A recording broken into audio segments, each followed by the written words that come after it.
बिस्मिल्लाहिर्रहमानिर्रहीम। अगर आपको रात को कम नज़र आता है, आंखें खुश्क रहती हैं और स्किन भी ख़राब है, तो हो सकता है आपको विटामिन ए की कमी का सामना हो।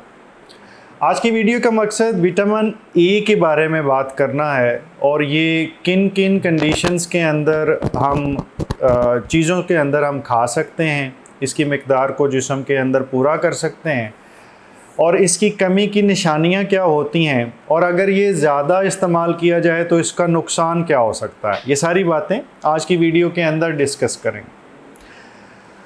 सबसे पहले ये कि इसका फ़ायदा क्या है और ये किस मकसद के लिए जिस्म में इस्तेमाल किया जाता है। इसका फ़ायदा ये है कि ये हमारी आँखों के अंदर जो बिनाई है उसके अंदर जो हमें कलर विज़न नज़र आती है, जो हमें आँखें रेटिना हमारा आँख का पर्दा है उसके अंदर जो सेल्स हैं जो देख सकते हैं, मुख्तलिफ़ रंगों में मुमासलत और चीज़ें डिफ़ाइन कर सकते हैं, ये उसके लिए काम आता।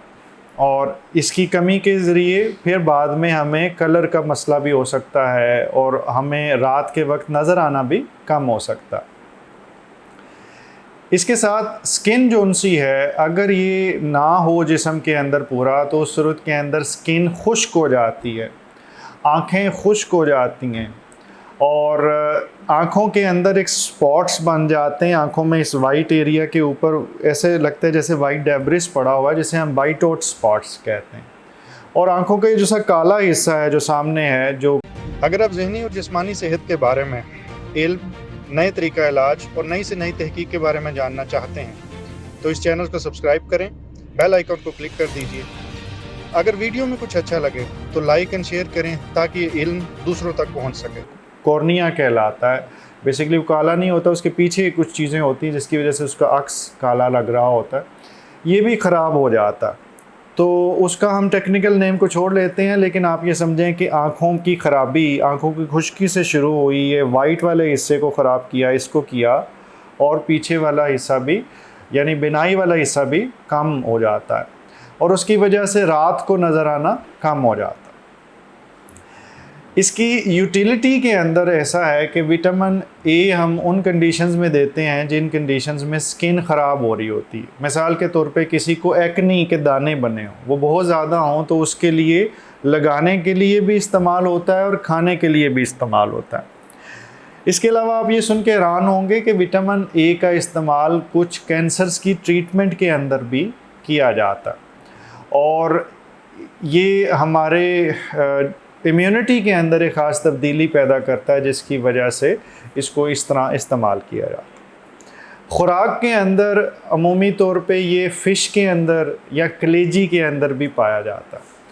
तो आज ये बड़ी ईद पे अमूमी तौर पे जो मुसलमान घराने हैं वो तो कलेजी भी इस्तेमाल कर रहे होते हैं, लेकिन बाकी दूसरे लोग भी करते हैं।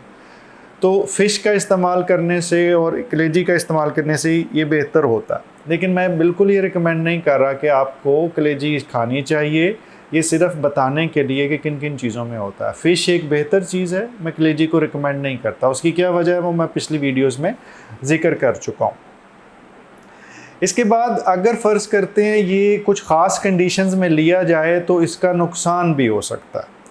विटामिन ए प्रेगनेंसी के दरमियान अगर ज़्यादा इस्तेमाल हो जाए तो उसकी वजह से बच्चे की सेहत पे असर आ जाता है। बच्चे के बनने के अंदर कुछ ऐसी ख़राबियाँ पैदा होती हैं जो उसके दिल के अंदर भी ख़राबी पैदा कर सकती हैं और कुछ और भी प्रॉब्लम होती हैं जो आ सकती हैं असाब के अंदर। बहुत ज़्यादा विटामिन ए का इस्तेमाल बाज़ का सर के अंदर प्रेशर भी बिल्ड कर सकता है, हम उसे रेज़ इंट्राक्रैनियल प्रेशर कहते हैं, लेकिन वो अमूमी तौर पे बहुत रेयर है और ज़्यादातर ऐसा नहीं होता।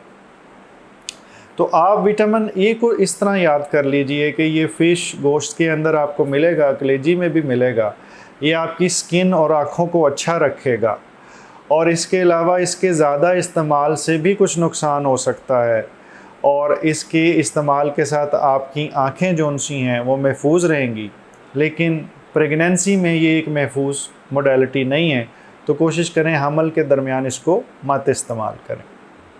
अल्लाह ताला आपको मुकम्मल ज़िंदगी दे और दूसरों की ज़िंदगी मुकम्मल करने का शर्फ अता करे। शुक्रिया।